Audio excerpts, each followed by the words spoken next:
Okay, then welcome everyone. It's my pleasure to introduce Goubault from École Polytechnique, who will talk about reachability and invariance for verification of control systems. Eric, please. Thanks a lot, Evan. Thanks. So thanks for inviting me first. And so I'm going to talk about formal methods. It's really computer scientific. I've really skimmed through some of the techniques we've been developing over the years for trying to prove control systems correct. And my idea today is really to just give you a quick survey so that we have time to exchange on ideas and on questions and on different techniques. Okay, so now it's more fashionable to speak about cyber-physical systems really than just control systems, but it means something. That is, now control systems are everywhere and they are distributed. So you have, for instance, lots of collaborating smart devices interacting with the physical world, and you certainly want them to behave correctly. So among the classical examples, you have swarms of drones or swarms of autonomous vehicles, smart grids for electricity production and distribution. And as you can see from these examples, they're often safety critical. So you want really them to behave correctly and to prove them correct before putting them in action. Among the other difficulties that you have mostly discrete controls done through programs, so it's discrete time control. You have the continuous world of physics, which it acts upon. And you have also communication layers, delays, loss of messages, all coming from distributed systems kind of community, these algorithms. And nowadays you have even AI which comes into play. So you have some of the control systems, classical PIDs or optimal control methods, for instance, which are replaced by reinforcement learning or neural nets of some form. So I won't talk today about these extensions, nor about distributed systems aspect of CPS. I'm going to talk about more classical control. And of course, the challenge is to prove that under some uncertainties, you never know exactly the mass of your vehicle or the wind gust you may have, or many things like that. And under uncertainties, you want to prove that your system will be stable, controllable, will reach the correct targets that you predefine, or will comply with some specification of some sort. The base examples, I mean, when we started with this business of formal methods in control systems, we really worked for very critical industries like the nuclear industry, but also the aeronautics industry. And we had lots of interesting problems from, so here it's a Boeing actually, but mostly from Airbus as we're in France. And we had to prove that the primary flight computers, for instance, would control correctly the airplane and the many uncertainties, the weight and wind gusts and anything. So there's a bunch of references you might be interested in later on. In all my slides, you have a few references in tiny. I don't know if you see much, but you'll see from the slides later. So back in these days, most of the work was actually on the discrete systems part. So it was really program verification, the realm of classical formal methods. And along the years, because they are used as control systems, we had to integrate within our methods everything which is called hybrid systems. So this discrete time control system or program together with the physics that is controlled, which is generally based on some differential equations of some sort, could be delayed differential equations if it's distributed over a network, or could be even PDEs sometimes, or other types of algebraic differential equations, for instance. But I'll stick to very simple ODEs today. And we've been developing several methods to formally prove these systems correct.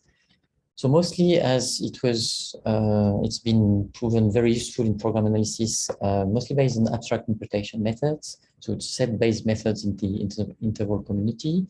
And then, okay, it's been very instrumental in proving these systems correct, but the successes we had were mostly for finite time horizon kind of properties. So for reachability properties of these systems up to some given time. So it's useful, but it's not the end of the story. You want also to prove stability, for instance. You want to prove unbounded time properties. And we had some frustrations sometimes for finding interesting invariance. So invariance meaning for infinite time behaviors. So just to recap quickly what these properties are and what they are useful for. Finite time properties like reachability, it's really saying things like, proving things like, can the system, can your drone reach such and such configurations, speed and position, for instance, in less than t seconds, from a given set of initial conditions under a set of uncertainties, model or parametric uncertainties, for instance.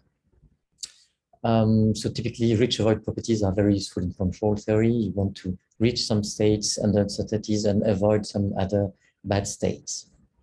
And infinite time or unbounded time properties, they deal mostly about stability of your system or controllability, viability kernels, and that sort of things. So I'll first start with finite time properties, then give you a hint on several methods we've been developing for getting to unbounded time properties. And then I'll give you a small example where both were used and some directions in which these things could be used. Just to go to the conclusion somehow, to jump to the conclusion somehow. The combination of reachability methods like set-based methods and the methods I'm going to show you quickly about unbounded time properties, it's like doing both numerical and symbolic methods. It's really the classical sort of interplay between symbolic or algebraic or sometimes topological methods together with some sort of numerical simulations and trying to make the best out of these two methods. Okay, so first about what we call reachability-based verification. So the finite time properties, basically. You want to prove things. So you want not to just simulate, as I told you, not take one input, one parameter, and then, I don't know, use your favorite integration scheme and then see what happens. No, we want to compute guaranteed envelopes of all possible trajectories given a set of initial states, a set or some probabilistic measures even of uncertainties that you may have in your model. And you want at the end to have a guaranteed envelope of all trajectories over time until the end of times you're considering. And the idea is both practical and both linked to this idea of proving things correct. So you understand that having all trajectories, you're going to be able to say things in a sure way, in a guaranteed manner. It's also a way to replace large test cases, based on pure simulation by these set-based simulations. So of course, this is intractable. You cannot compute the exact set of trajectories, so you'd have to approximate them, and you want to approximate them in a guaranteed way, so we'll use some sort of functional approximation techniques to deliver outer approximations or over approximations, so supersets of trajectories, or sometimes inner approximations, so inner sets of places where you're bound to find real trajectories. So let me just show you that on a simple picture and give you some hints about the usefulness of such approximations. So the outer approximations, like this yellow sort of, if you see that, I mean, this yellow shape over time, it's going to contain all trajectories. It's like you're shooting a bullet through a cannon, something's ballistic, something, and you want to bound these trajectories between these two trajectories. I mean, these two black trajectories. But then you want to certainly not hit some parts of the that's an obstacle you wouldn't like to hit. Think of autonomous vehicles, for instance. Then the outer approximation, if it intersects this red region that you don't want to collide into, then actually you cannot conclude anything. You just say there might be a problem, but you're not sure of having any problem. It's only when this red bad states do not intersect the other approximation that you're sure that you have proven your your system correct. So you might, I mean, these over approximations, they might lead to false alarms and very conservative ways of proving things correct. If you have also inner approximations like this blue thing here, you see that the inner approximation here doesn't intersect with the red region. So at least you know that some trajectories will be okay, but you cannot prove things either using this inner approximation. This is only when you have an intersection of the red region with inner approximation that you're sure that there's one faulty trajectory, and it provides you with the falsification method if you want. So something which tells you you're sure to run into trouble for some value, some parameters. But also it provides you some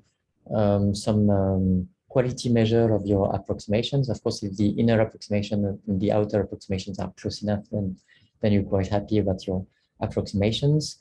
And you can also prove some interesting problems linked to the reach avoid problems I was mentioning. Sometimes you want to be sure for motion planning, for instance, that you are going to be able to control your system so that you will reach all these states within the blue region here, while avoiding maybe the red region. And it will use a combination of outer approximation and inner approximation.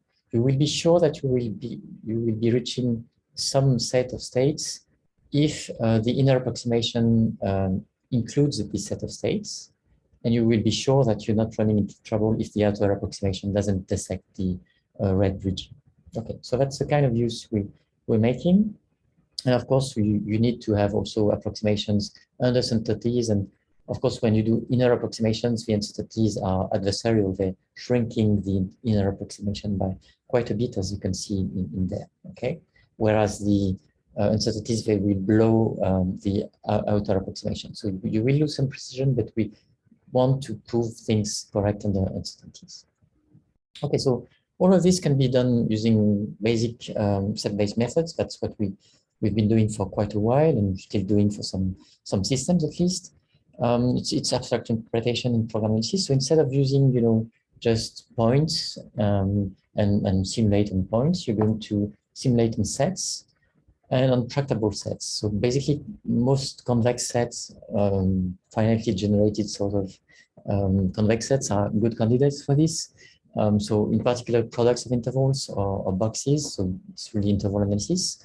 If you have a box which contains the initial states you want to look at, then you have an interval sort of arithmetics that you can try to propagate through both your continuous system and your discrete system. But of course, it's going to be fairly imprecise, and there's a bunch of approximations which are more and more precise that we've been developing over the years. So here it's polyhedric methods which have been introduced in the late 70s actually.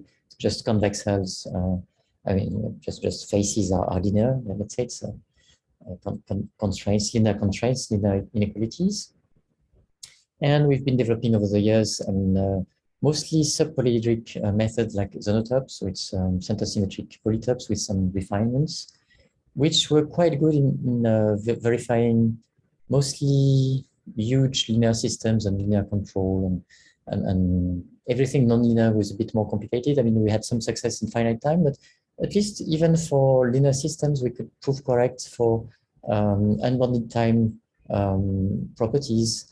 We could find some invariance. So that's an example in program analysis, but it's just a filter here which has uncertain inputs, and you can see that the center symmetric polytope that is produced from the last values of the output of the filter has the shape of some ellipsoid times an interval.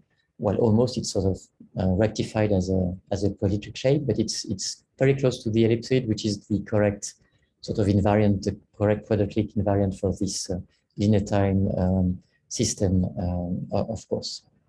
Okay, so all of this is implemented, it's been used for real programs, and it's been used also for general control systems with ODEs and discrete parts in other tools like SpaceX from a colleague at ENSA Paris, for instance, Brad Fraser.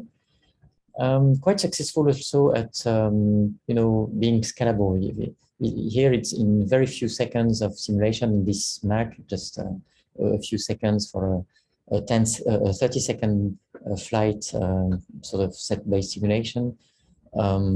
It's considered a fully fledged 28-dimensional model, a fully controlled Lynx helicopter. So it's quite practical, really.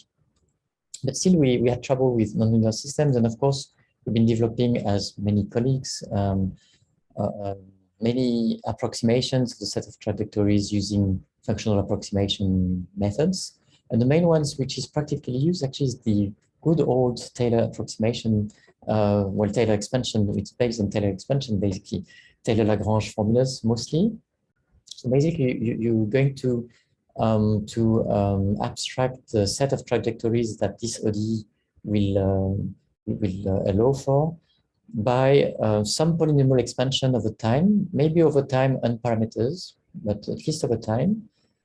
There's going to be a remainder. It's going to be at some order k, and you're just going to have the coefficients of these polynomials, which is going to be so either some set-based approximations of the set of coefficients that you can get, or you're going to use the fully fledged multivariate Taylor expansion. But then it's really impractical in most cases, because you can guess that with 28-dimensional systems and number of monomials and the number of, I mean, it's so enormous for some even order 2, then it's completely intractable. So most people like ourselves would do something hybrid, something like an expansion in terms of parameters of order 1 or very low order, and in terms of time of higher order.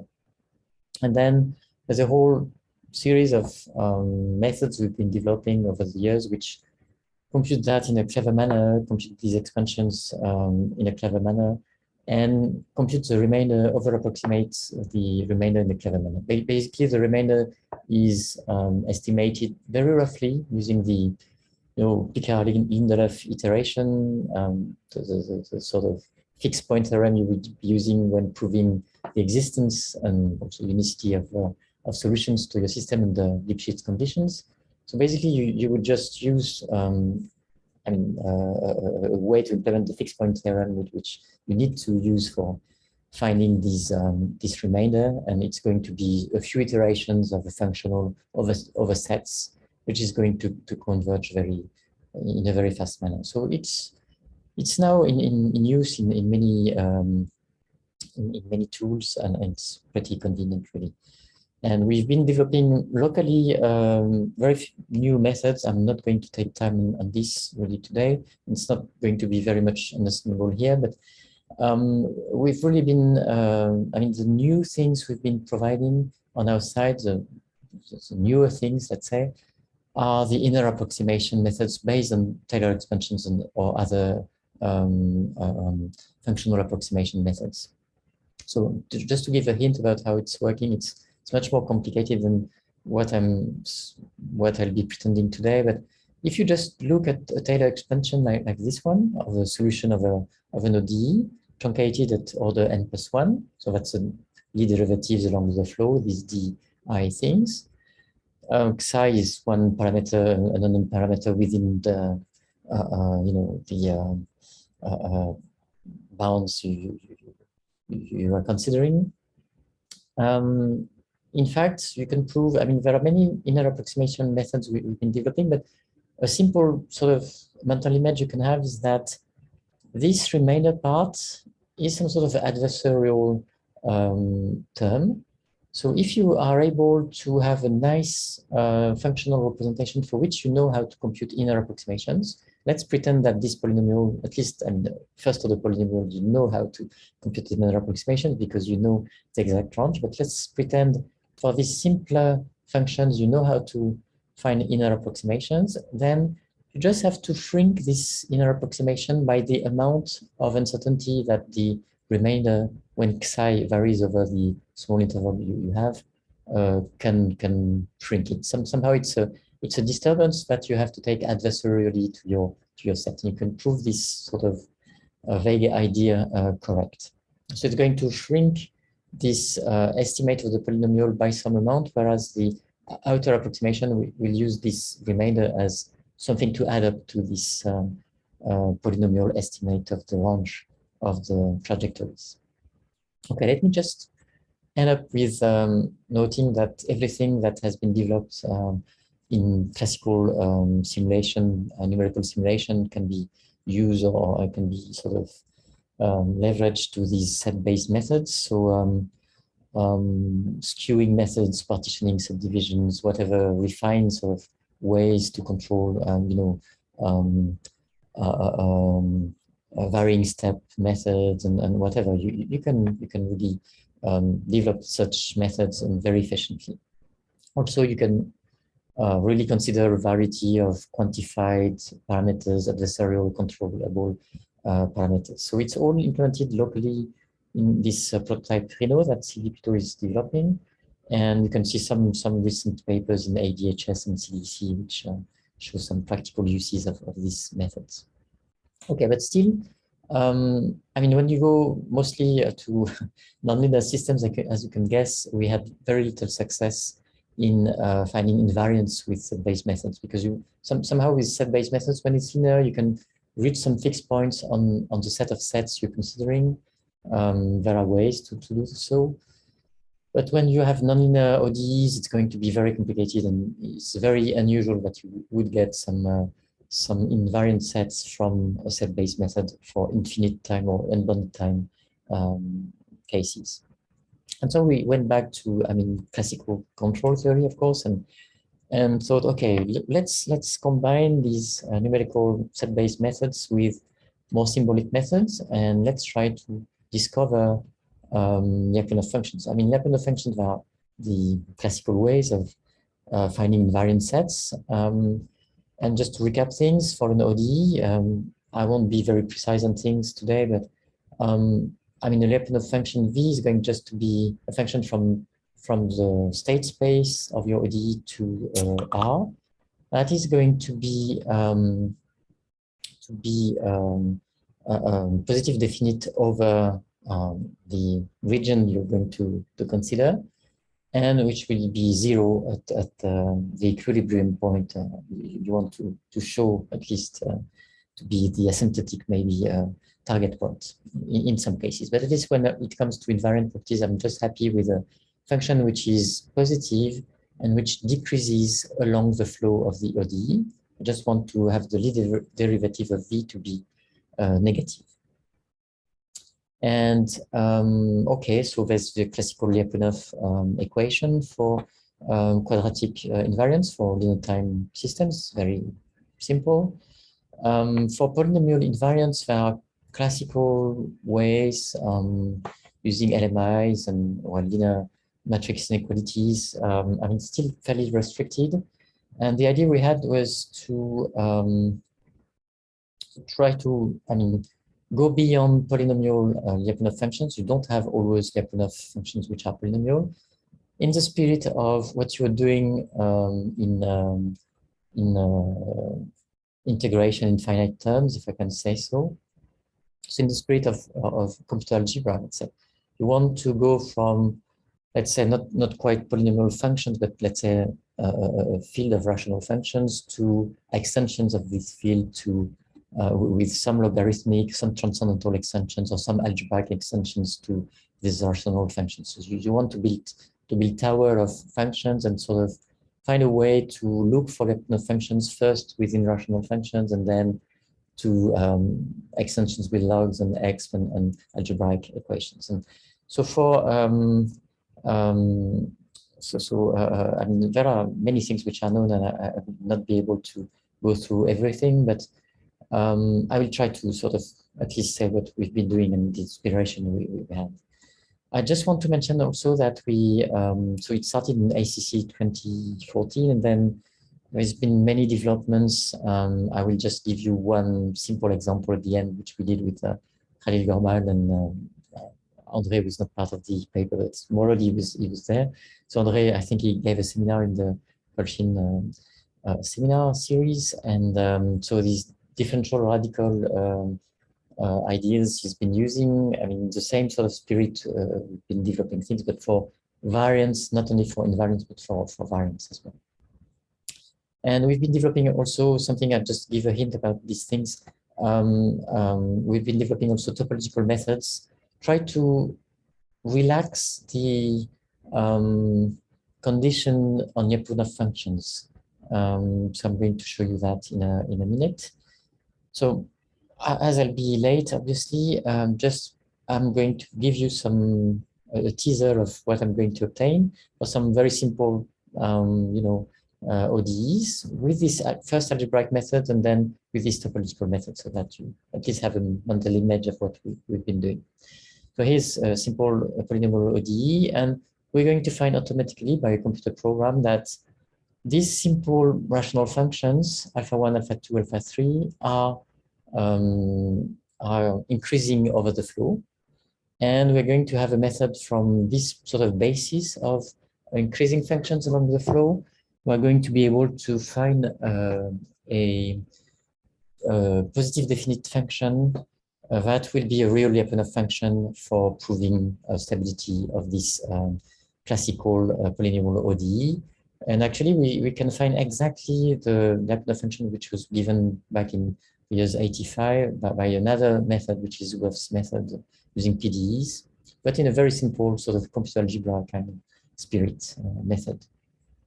Here's another example by Parillo, and we'll find some log extension to rational functions that's going to be even an invariant function, okay, first integral of the system.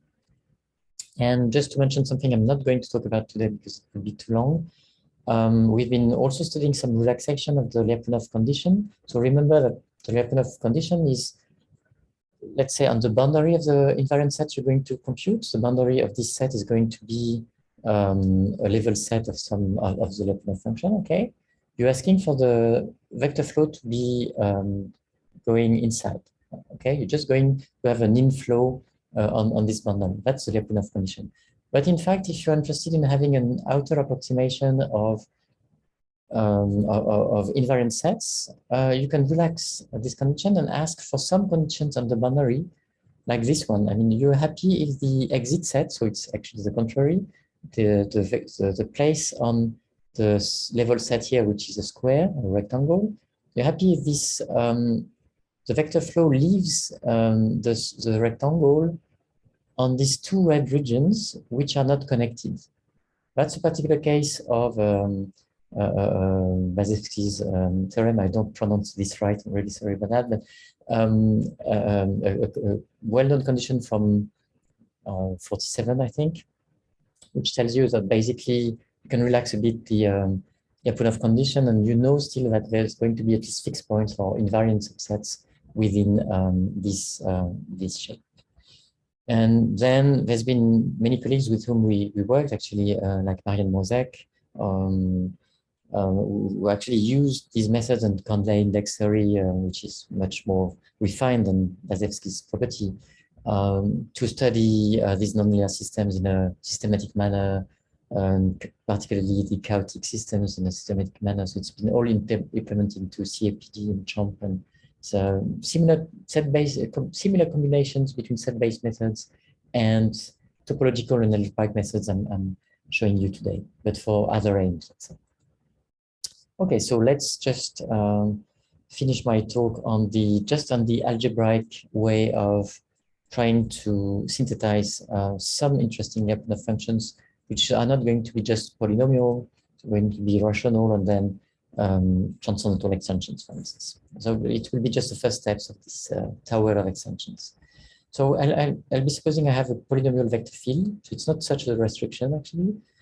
And I'm going to show that if you want to have a Lyapunov function, so it's what we call differential variance, not differential invariance like first integrals, you know, it's something which will decrease over time. It's not something which is constant over time. I mean, polynomial differential variance, it's going to be solvable by simple sum of square methods from optimization. So it's basically, you want to prove, to find some positive polynomial, and you can relax the problem by saying it's going to be a sum of squares. And then you can relax this again by going into linear matrix inequalities or semi-definite programming optimization problems. So it's kind of tractable. But when you come to rational functions, you are in trouble, because then you would need to have, rational functions is P over Q, two polynomials, and then you would need to have two sets of linear parameters to optimize. So it's going to be a bilinear matrix inequality in general, and the complexity of bilinear matrix inequalities is enormously bigger than linear matrix inequality. So it's not tractable at all, even for a simple system.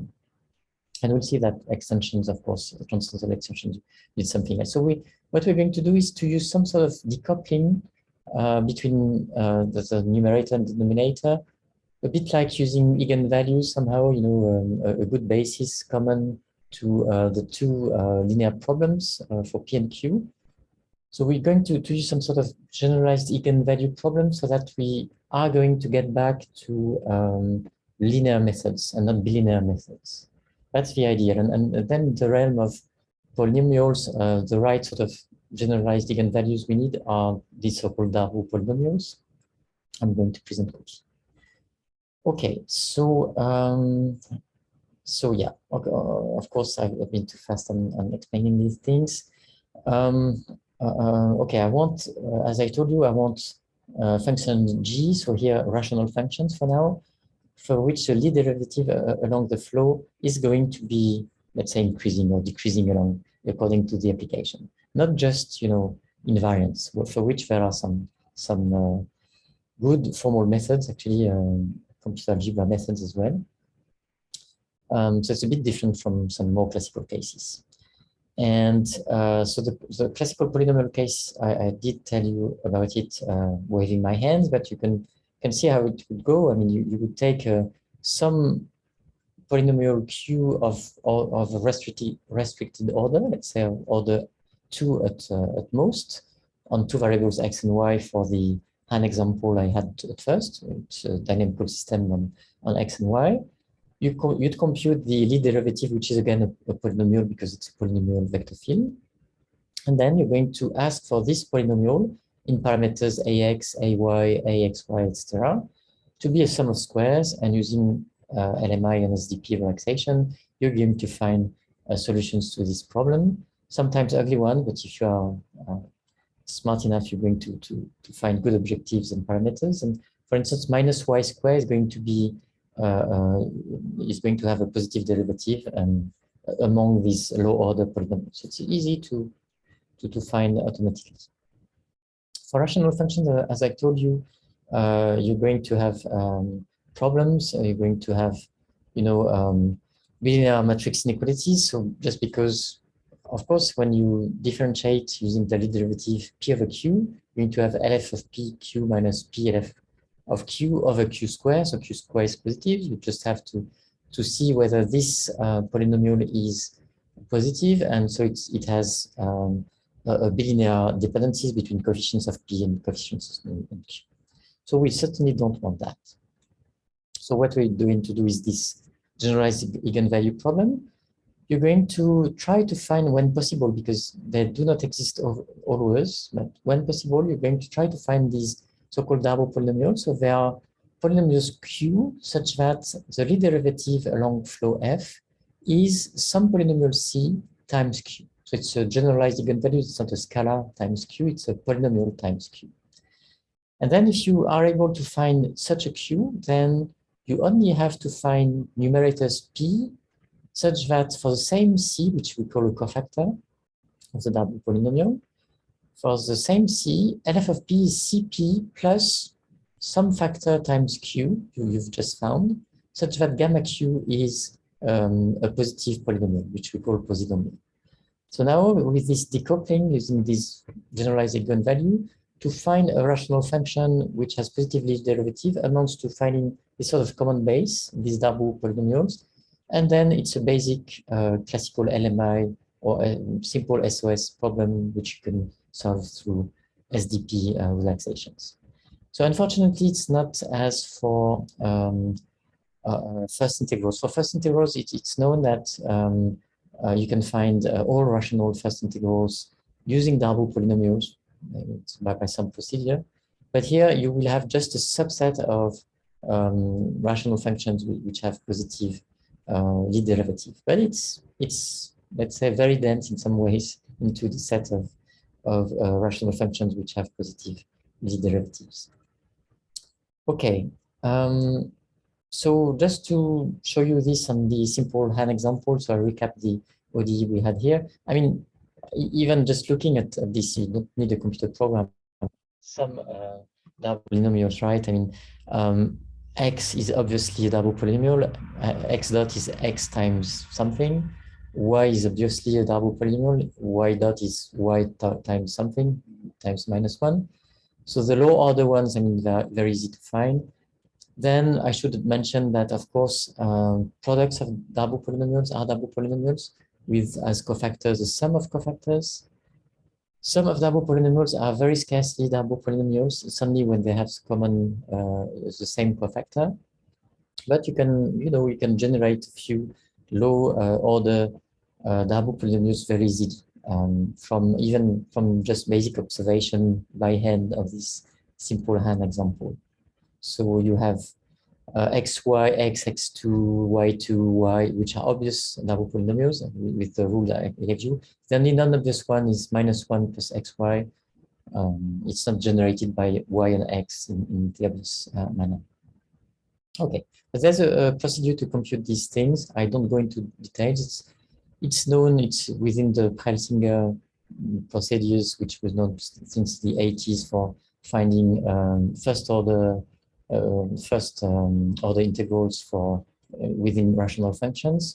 You have something based on problem basis or something based on some sort of multivariate, sort of almost Euclidean division. Okay, the sort of fake multivariate polynomial division, but which works sometimes at least. But anyhow, I mean, you can find double polynomials, and then as soon as you have these double polynomials, you just need to take another generic polynomial of some truncated order, for instance, for the numerator p, compute symbolically its lead derivative along f, and then, well, find the coefficients such that both the double polynomial, which is x in our case, in that example, divides LF of p minus the cofactor c times p, okay, because we want to have LF of p is cp with the same cofactor plus something which has to be which can factor through q, okay, through x in that case. So we constrain the coefficients that you can have by some divisibility constraints, and we have a SDP problem so that x times such that the division is positive, basically. So you can use SDP and you can encode this constraint, and you can do optimization to find suitable coefficients, by, bx squared, by squared, etc., to find good candidates for numerators. And so it's feasible even by hand on this an example. And you'd find very easily that for so 1 is a double polynomial, but a good numerator would be -y squared. For the double polynomial y, then x is a good numerator. For x, y -1, which is double polynomial, x squared would be a good numerator of low order. And then all these things form some sort of basis of increasing rational functions. And of course, you can sum them up and use increasing function composition to find Lyapunov functions from this basis of increasing functions. So I skipped the details. It's in this old paper, ICC 2014. There are ways to generate the right Lyapunov function from these simple bases of functions. Okay, let me just give you a hint in just 2 minutes about sort of transcendental extensions or algebraic extensions as well of these for these methods of rational functions. So for first order integrals, it's known that I mean, as soon as you have an algebraic first integral, then you had already a rational first integral. It's pretty simple to see. And we are going to have a similar property. It is if you have an increasing function which is algebraic, then let's say in most cases, in almost every case, we're going to have a rational function which is going to be increasing. That's the same sort of classical proofs, let's say. Some of them are in Goril's book, actually, for the case of first integrals, I think.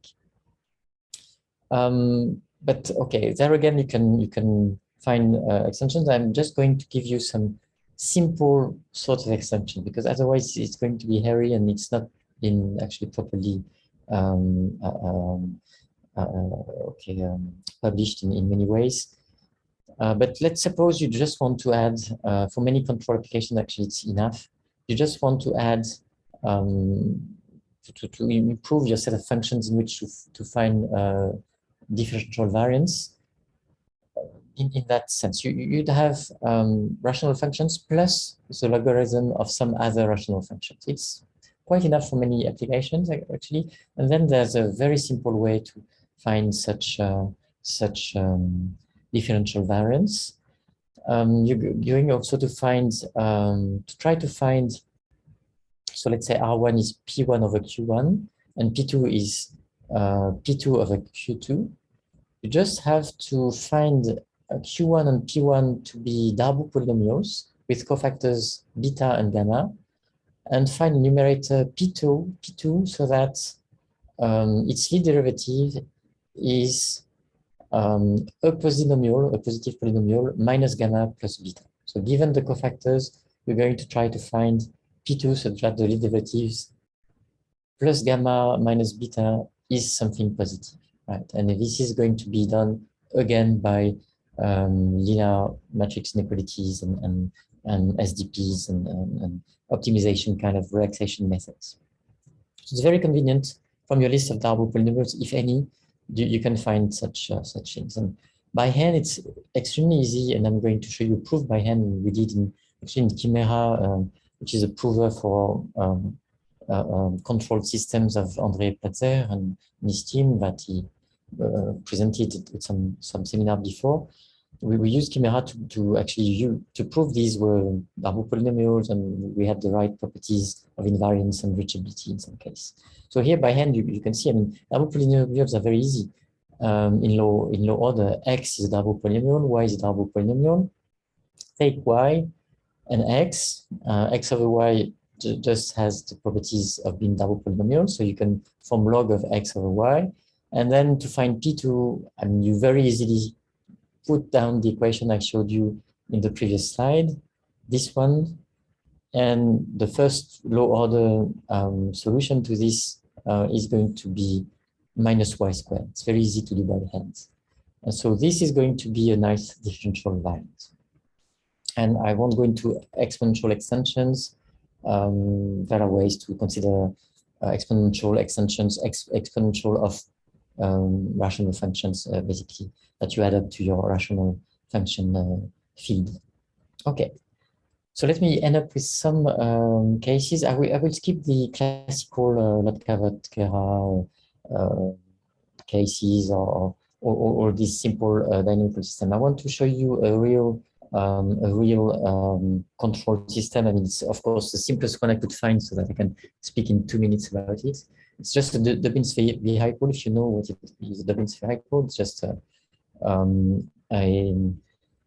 generally a two-wheel vehicle that you can control in heading and speed generally. But here we think of it as just having a constant unit speed, and you just control the heading.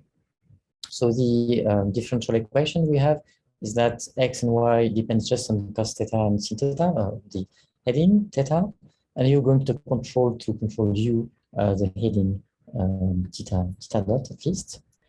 And so it's not a polynomial system, right? But I wanted to show you that it's, of course, you know that it's very easy to, in general, to find an equivalent polynomial system, especially for this cosine sine things.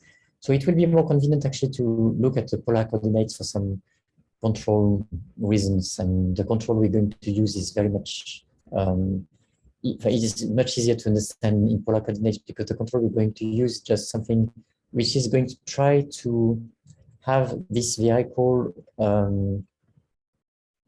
It's called station keeping because you're going to try to go as close as possible to the beacon, to the central state. But as you cannot ever stop it, you have velocity 1 always. You're going to try to go around it the closer possible. So you come from any place. And so if your heading is somewhat towards the beacon, then it's okay. I mean, you just correct simply by the angle. Basically, it can be linear. We use sine of phi, sine of the heading at a control method, just to go in the right direction when you're going sort of towards the beacon. And when you are far away, you're going to decide, okay, I'm going to go always left by a constant measure. So at angular velocity 1, I'm going to go always left until I'm going to be sufficiently close in heading to the beacon. Then I just adapt my thing. So it's that control law. We use sine of phi for some reason, but it's almost phi for smaller angles anyway. And the vector field, the controlled vector field, somehow we look like that for phi and the distance. And what we want to prove is, can we, from any initial state, prove that the robot will do station keeping close enough to the beacon? What will be the distance it's going to go to? And after how much time it will go close enough to the beacon? And will that be invariant around the beacon? So I will spare you with the details. But basically, first of all, you transform this into a polynomial system. You can do everything by hand or through a proof assistant like Chimera. So you take h is sine of phi, g is cos of phi, e is the inverse of the distance. It's easier. And then you have this polynomial system, dimension 5, and it's not a problem. And then it's extremely easy to find even by hand. I mean, good double polynomials. I mean, already, I mean, you have, for instance, if u is constant, it's easy to see that u plus 2eh is a double polynomial. If you take u is minus h, it's the other control you have, it's minus sine phi. You see that this control is already a double polynomial with cofactor minus g. Then you can find, of course, g squared plus h squared, because it's sine of phi plus a plus cosine of phi, it's 1. So it's a double polynomial with cofactor 0. It's a first integral, of course, it's constant over time.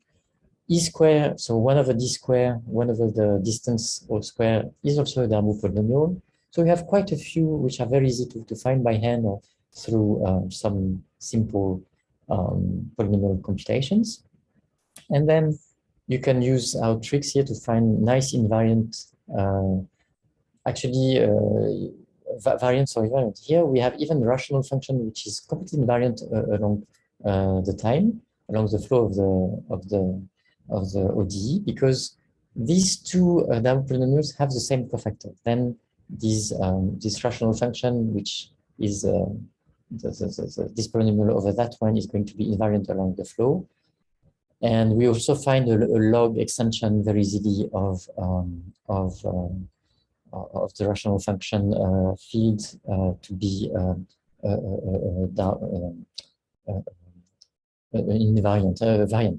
differential variant.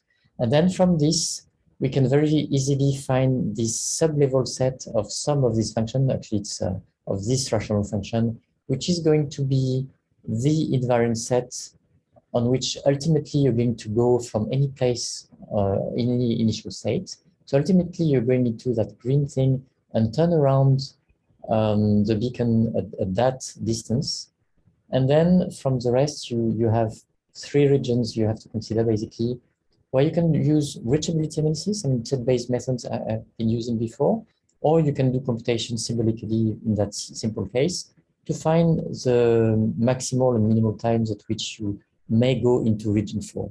So you can really solve completely the problem of knowing when you're going to be stable, at which distance you are going to do station keeping, and to prove correct the entire control from whatever initial state you begin with. Okay, I've been too long, sorry about that. I just wanted to foster some discussion about these sort of symbolic numeric methods, and then also applications to verification of control systems. We have more applications in mind, that is when you consider hybrid systems or differential algebraic equations, so where you have, for instance, explicit algebraic differential equations, I should say, probably. When you have explicit such things, for instance, you have algebraic constraints plus differential flow. And of course, it's very difficult to do numeric integration that would agree with the algebraic invariance. Set-based also is very difficult, of course. So you want to sort of use algebraic methods to sort of keep some algebraic invariant along the flow or algebraic variance, and intersect this knowledge with the set-based method to recover some precision about the flow of the set of initial states throughout the dynamics of your system. Okay, I am stopping here. Sorry for being too long. Thanks. Let's thank the speaker. Thanks. Thank you, Eric. So some questions, please unmute yourself and ask, or you can type them into the chat.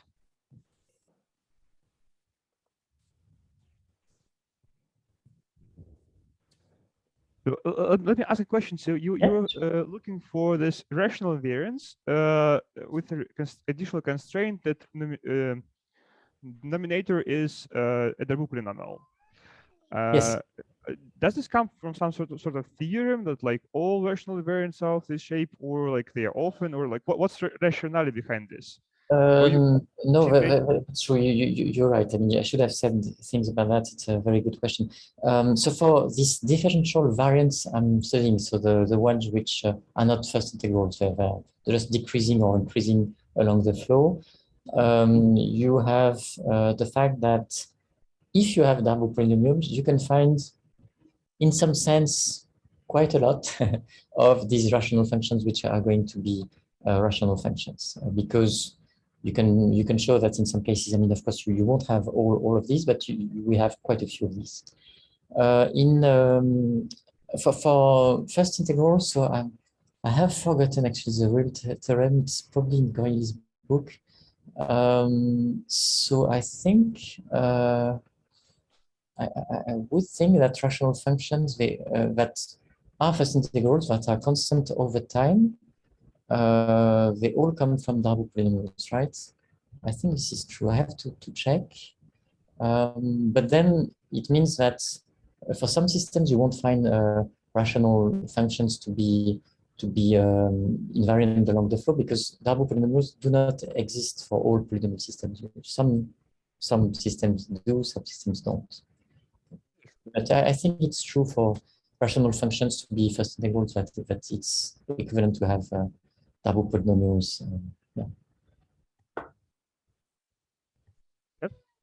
Thank you. Other questions? Just unmute yourself and ask, or type into the chat. In the reachability problem, how is the precision handled? Does the user specify it, and what's happening? Yeah, it's a very good question indeed. It depends on. I can answer in two ways: in practice or in theory. I mean, in theory, you can ask for some precision, some precision, and then of course, like for classical simulation, you can have automatic refinement. I mean, time varying schemes, until maybe you meet with the specification of precision you want. But I must say that, I mean, some systems like Flowstar, developed by Eric Abraham and Sriram Sankaranarayanan, Jin Chen as well, and a few other colleagues, they do consider this in practice, and I think it works pretty well. On our side, we didn't really had the opportunity to find real test cases in which it was so convenient. Either the refinement was taking too long, or using very simple time steps would give us the required precision. I mean, you have to think that the sort of problems we have is not like random dynamical systems, which can be very hairy, of course, polynomial systems with chaotic behaviors. There are systems which should be controllable, which have some control actually that we want to check. So in fact, they are much more well-behaved, and we had less trouble with the numerical schemes than expected, especially with respect to type varying schemes. But we had to use certainly some form of meshing or subdivision methods, if you prefer, or partitioning methods, because of course we want to handle many uncertainties, and sometimes the uncertainties are pretty large, uncertainties in initial states or uncertainties in the weight of the car or whatever, and you cannot expect to be able to propagate huge sets throughout a polynomial system. So somehow you want to partition in a clever manner or subdivide in a clever manner these sets and sort of use much smaller sets. Of course, I mean, you take higher order methods, so it will only work correctly if you have small enough sets so that it's going to converge. So yes, for this we had the, I mean, it's very, very useful, of course. Yeah. Thank you. Yeah, thanks. Hi, Eric. It's nice to see you again, even if only remotely. Yes, yeah, you're here. It's very nice. I have a question about I noticed you've been using a fair number of special functions, logarithmics, etc. What are what kind of arithmetic reasoning do you have to do with them, per example? Is it all once in the meta theory and then they're kind of gone or so, or do you have to do reasoning per example about this arithmetic as well? Yeah, that's a tough question, I must say. We had, I mean, in theory, in theory these things work. I mean, it's like, you know, computer algebra and some sort of, you know, classical integration in finite terms and extensions of fields of functions or whatever. So in theory, you can do things. In practice, it's it's difficult. And in practice, we had few examples in which real extensions were interesting. That is, so there's a result actually by is it Parillo for polynomial systems. If you are looking for Lyapunov functions on a compact set, so I might be wrong because it's been some time I haven't looked at that. So then basically you don't need you know, anything like logarithmic extensions or that sort of things. I mean, polynomial systems would be enough. It's just when you are unbounded that you might need these sort of things. So in these rather rare cases, we had some, for instance, log extensions. There's the classical example by Parillo, for instance. There's a log that we could find again from these methods. So yeah, it's not that often that you need that, because very often you are in a compact setting, and so you can make your way. Of course, you might have high order polynomials or rational functions, but it's, you know, there's the expense of using transcendental extensions and the expense of using higher order methods. So we haven't had such a big number of cases in which we were using log extensions or exponential extensions, but some rational functions very much. Yeah, right. Yeah, I've also been a fan of trying to get rid of them by axiomatizing them with more differential equations, but I may be changing my mind about that because you know, at least Noetherian functions are, I guess, still useful to be to use. So yeah, you're right. For exponential extensions, so tempting, right, to use to just add up some differential equations. That's what we did at some point as well. But for logarithmic extension, it's not nice because you want to see polynomial systems. Even though you're still in the realm of rational things, it's much more complicated. So log, definitely you need to do something else. Yeah. Okay, thanks. Thanks.